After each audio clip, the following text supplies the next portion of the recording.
Mesdames et messieurs, bonsoir et bienvenue à cette dernière émission de la saison 2013-2014 de On s'en parle.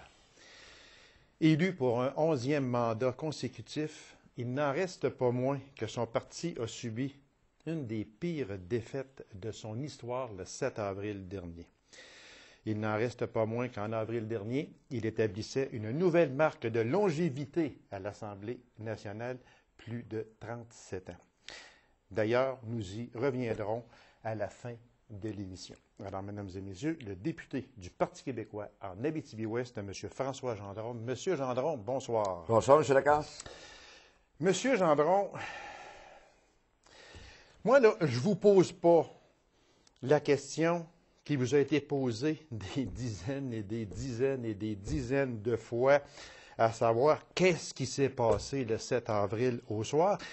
Mais moi, à la place, là, je vais simplement vous demander si ce résultat du 7 avril n'est pas un sérieux avertissement, à savoir que l'on veut repousser la souveraineté et que d'autres défis sont plus importants au Québec.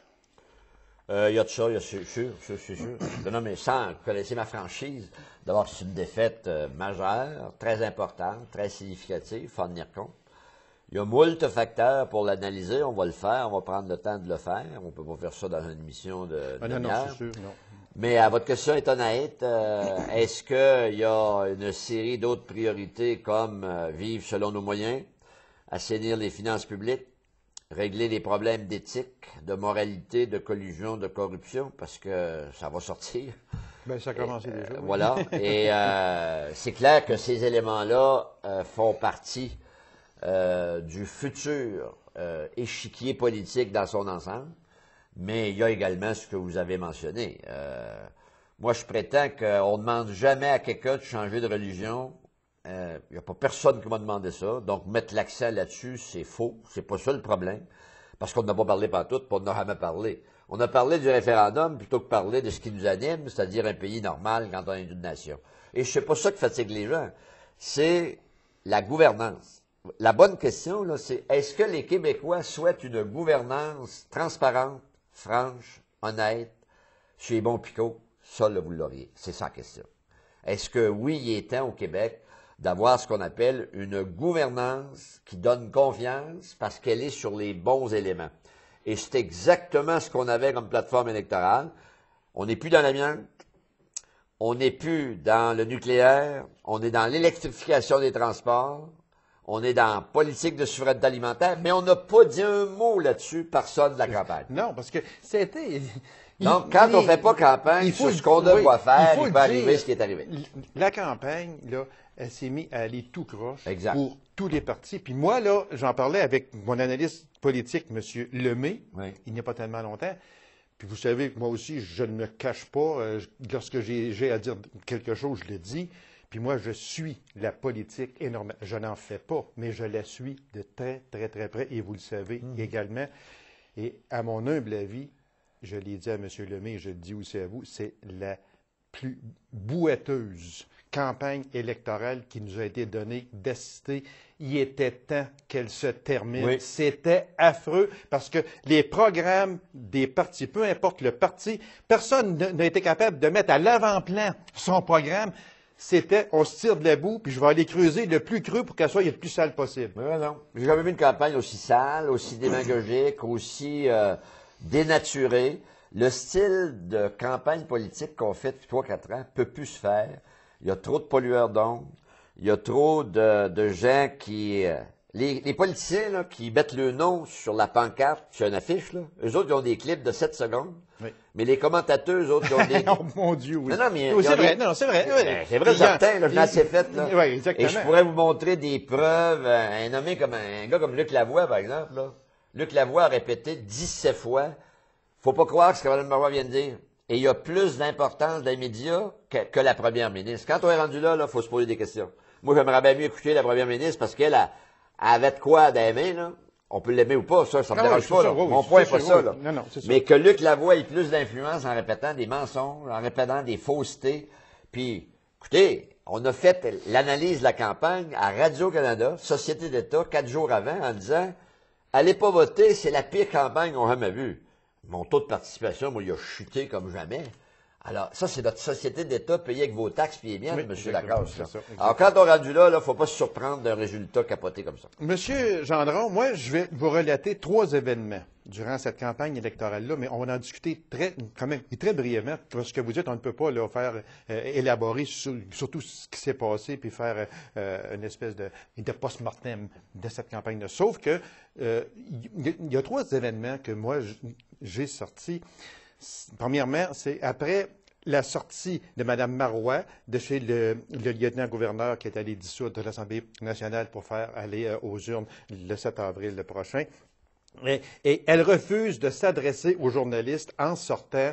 C'est parce qu'on sait que les journalistes, ce sont des personnes qui peuvent vous monter au ciel ou vous descendre en enfer. En tout cas, moi, personnellement, j'ai trouvé ce geste-là qui n'avait pas sa place. Adopté. On est d'accord? Le 9 de mars, l'entrée en scène de PKP, que tout le monde connaît, et on connaît la suite, parce qu'à partir le 9 de mars, si vous êtes même plus au courant que moi, le Parti québécois s'en allait vers un gouvernement majoritaire de 64-65 sièges. À partir de ce moment-là, ça a descendu et ça n'a jamais arrêté de descendre avec le point dans les airs. On ne reviendra pas quand même sur ça, mais pour moi, c'était quand même un moment crucial.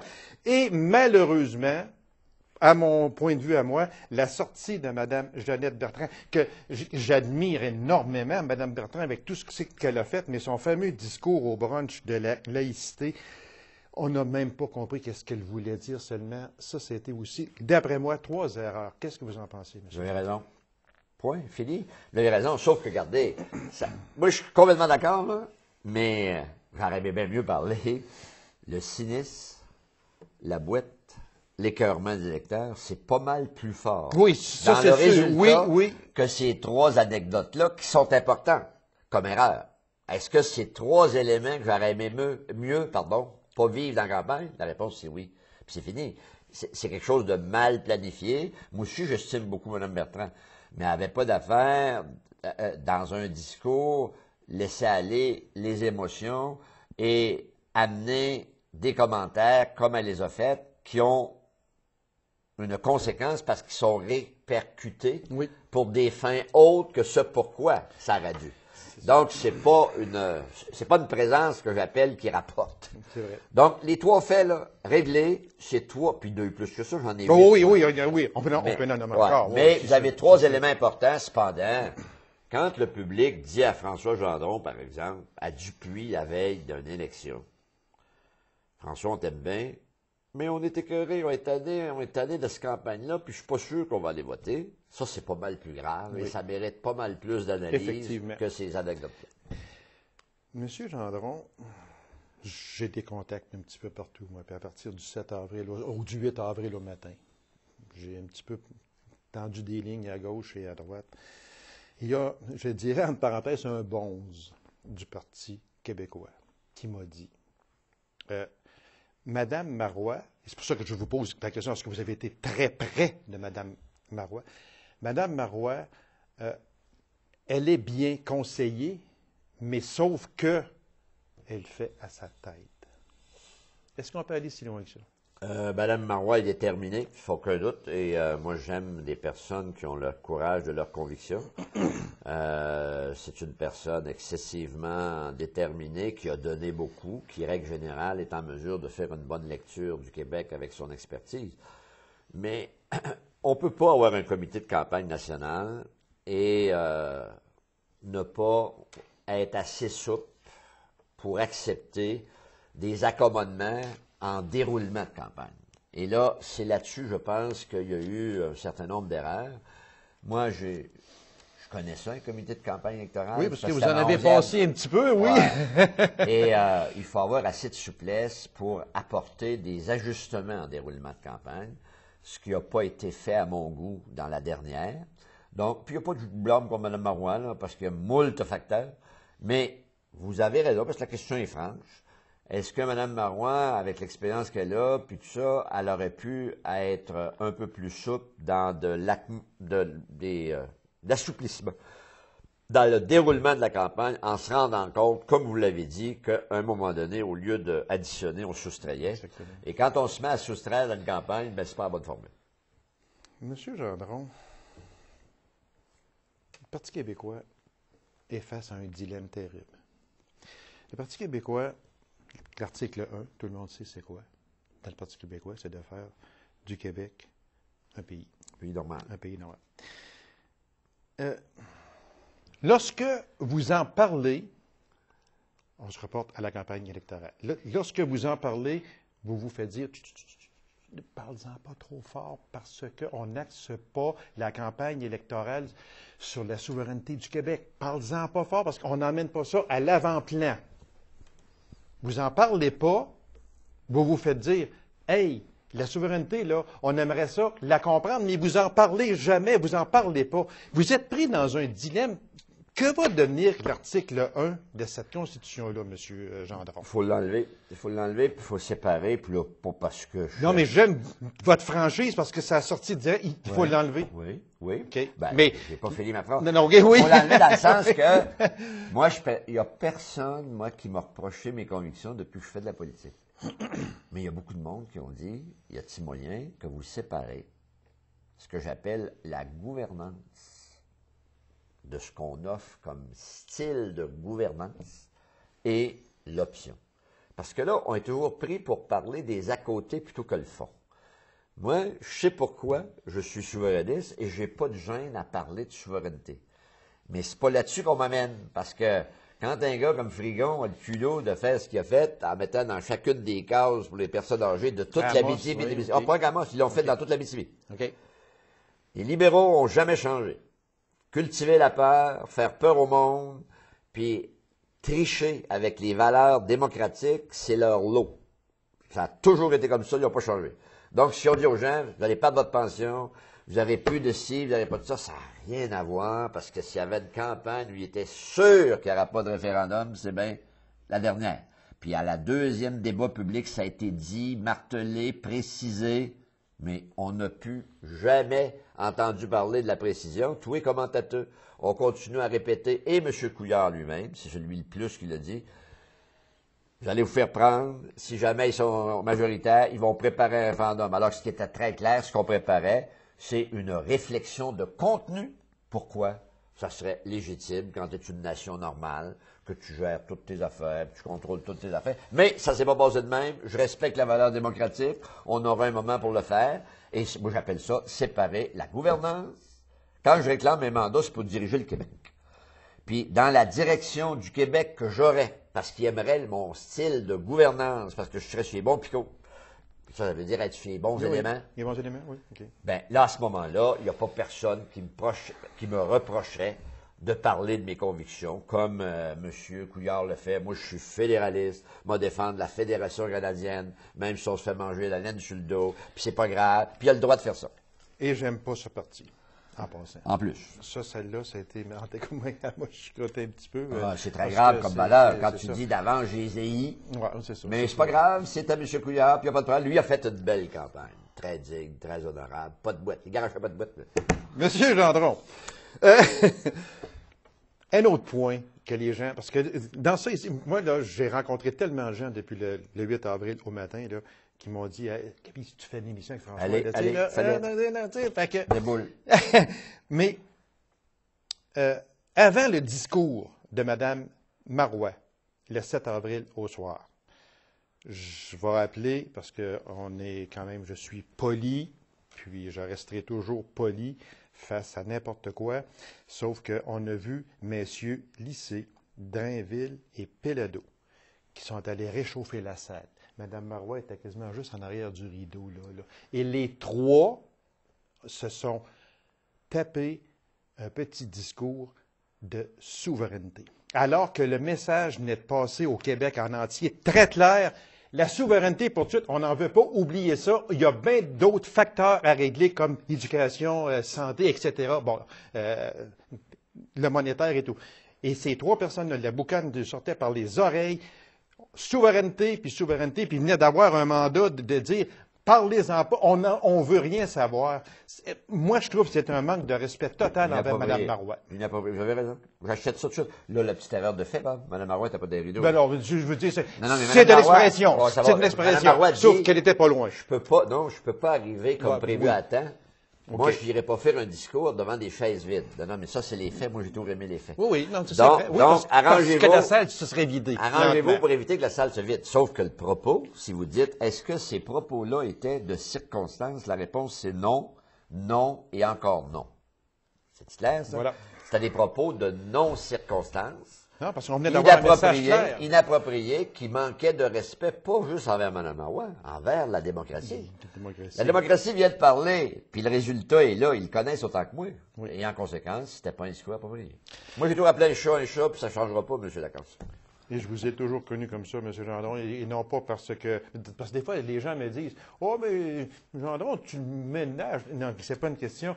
Je le dis, je l'ai toujours dit, je vais continuer à le Il est dire. honnête et sincère. Voilà, exactement. Puis, comme vous dites si bien, on appelle un chat un chat. Oui. C'est aussi simple que ça, puis vous avez toujours fait ça, puis je vous Je en vais suis continuer à le toujours faire tant que je suis en reconnaissant. politique. Monsieur Gendron, comment le Parti québécois, à partir d'aujourd'hui, va faire pour ramener dans le giron du Parti québécois les 18-40 ans qui ont déserté? Avec un discours plus moderne, plus proche de la réalité objective, avec l'obligation de réfléchir sur une gestion des sous de l'État qui nous oblige à amener plus de revenus, à revoir le panier de services qui est trop gras. Je l'aimerais gras, mais pour garder les mesures social-démocrates que le peuple veut légitimement, il faut qu'il y ait plus de revenus qui rentrent. Et là, on tombe aussi dans l'autre coup inutile, là, le dédoublement, 2 ministères, 2 rapports d'impôts. Vous le faites là, complètement poiré. Mais ça a l'air, vous voulez pas qu'on parle de ça. Moi, vous respectez. Mais je connais le coût de la facture de ça, par exemple. 2 ministères de l'Environnement, le dédoublement, 2 rapports d'impôts, les gaspillages au fédéral. Il faut que vous sachiez que l'armée, puis les coûts de sécurité dans le peuple, puisque vous dites que vous suivez la politique, là, je les ai jamais vus si haut que ça. OK. Ah bon, mais vous voulez pas que j'en parle? Alors, j'en parlerai pas. Mais Pas moi qui veux pas. mais je parle au peuple. Je parle au peuple. Vous voulez jamais qu'on parle des coûts excessifs du régime dans lequel je suis. C'est le plus dispendieux dans le monde, per capita, là. Et tout le monde veut copier le fédéral. Rappelez-vous, le nouveau ministre de la Santé, quand il réclamait ce qui a aucun sens, une augmentation de 7 pendant 7 ans chez ces chers médecins spécialistes qui ont réduit leurs heures de travail. Qui va coûter des centaines de millions, c'est ça? 1 milliard 400 même, millions. Oui, c'est ça. Alors, c'est un non-sens. Pourquoi? Pour égaler la moyenne des spécialistes canadiens. Mais quand on fait ça, il oublie de mentionner que ça coûte moins 40 pour un Québécois en taxes scolaires, municipales, coûts d'habitation. Les coûts d'habitation au Québec, c'est pas le coût de Toronto. Oh, viande, non. Donc, ça n'a pas d'allure. Mais on ne peut pas en parler. On ne peut pas parler de ça. Donc, on va être obligé de parler de nos réalités. Le panier de services est trop gras pour la capacité des rendements du fric qui rentre. Donc, est-ce qu'il faut reviser et il faut être plus sévère dans la révision des programmes? La réponse est oui. Parce que les 18-40 ans, il ne faut pas s'en cacher, aujourd'hui... Ils sont tannés de payer, payer, puis ils ont raison. Et ils ont déserté. Raison. Une autre question, M. Gendron. Je parle au doyen. Est-ce qu'il est vraiment urgent, au moment où l'on se parle, de faire le plus vite possible une course à la chefferie, ou est-il plus important de faire une espèce de refonte du parti avant de faire une course à la chefferie? Il est plus important de faire une refonte majeure du programme, de tout ce qu'on vient de discuter. Le fameux article 1, plus la gouvernance doit être séparée de nos convictions, de notre option. La course à la chefferie, qu'est-ce que c'est? On vient d'adopter une loi sur des élections à date fixe. Ce gouvernement-là vient d'être élu avec 70 sièges. Donc, une très bonne majorité. Et qui va être là pour 54 mois à venir. Oui, monsieur. Il faut le dire. Donc, c'est 4 ans et demi. Aucune urgence d'avoir une course à la chefferie. Par contre, après qu'on a dit ça, il faut tout être honnête. Si elle a lieu pareil, paye larvée, c'est pas mieux. Vous savez quoi, une course larvée? Oui. Donc, faut pas se mettre des manteaux sur les yeux et dire, parce qu'on dira que la course va être plus tard, ça vient de régler tous nos problèmes. Ben non, parce qu'il y a du monde qui peuvent penser que est-ce qu'un leader de parti, ça l'influence un programme? Ben oui, sacrément. Parce que ça s'incarne. Un programme de parti, là, ça s'incarne toujours à travers une personne. Je suis convaincu que vous connaissez ça. Oui, c'est vrai. Donc, tout est dans la mesure. Tout est dans la logique. Là, il faut réfléchir, analyser et réfléchir et analyser. Donc, il faut prendre du temps d'analyser pour aller chercher ce que j'appelle une clientèle plus diversifiée. Mais M. Gendron, vous qui êtes là dans les instances du Parti québécois, qui êtes à Québec, qui êtes avec toutes ces personnes-là, que ce soit Jean-François Lisée, Stéphane Bédard et compagnie, tous ceux qui sont là, le son de cloche que vous avez, vous, aujourd'hui, est-ce que le Parti québécois semble être pressé de faire une course à la chefferie, ou si les premières instances disent on va ventiler un peu, puis même si ça prend 15 mois, ça prendra 15 mois. Moi, j'ai vu des gens pressés, il y en aura toujours. Des gens déterminés, des gens de conviction, ça sera toujours un peu pressé.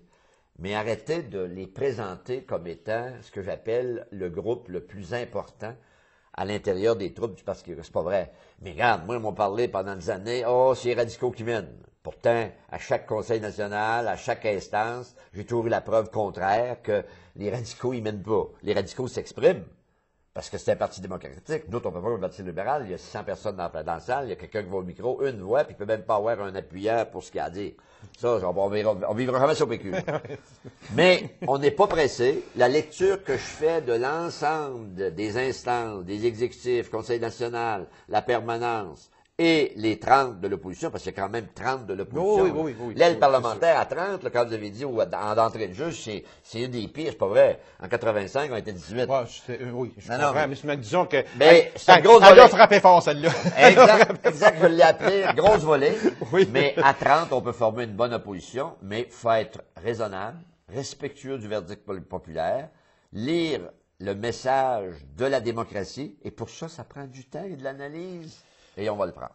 Monsieur Gendron, très vitement, comment on fait pour déclencher une élection avec un taux d'insatisfaction d'environ 60 Ben là, ça, par contre, c'est facile à répondre. C'est que on est minoritaire, puis la Constitution canadienne encore oblige que quand les deux autres partis nous disent on va te virer au budget, on aurait été viré au budget. Est-ce que ça aurait été mieux d'être viré au budget, comme vous dites? Parce que là le Parti québécois aurait dit, mais on veut gouverner, mais on s'est fait renverser par l'opposition. Donc, à ce moment-là, vous allez chercher probablement plus l'appui de la population que de faire ce que Mme Marois a fait. Moi, je crois pas, mais j'aurais fait ça. Moi, j'aurais aimé mieux. Moi, je crois pas que ça aurait joué tant que ça, parce que dans l'affaire de 15 jours. Dans le calendrier, il y avait 15 jours d'écart. Oui. À cause, je connais le calendrier parlementaire comme il faut, là. Je suis certain. On rentrait, là, pour être obligé de faire les 10 heures de débat sur le budget, puis après ça, c'est le vote. Puis les deux partis nous avaient dit, on va vous virer. Mais moi, j'aurais aimé mieux attendre le virage. Ouais. Monsieur Gendron, une question très vitement.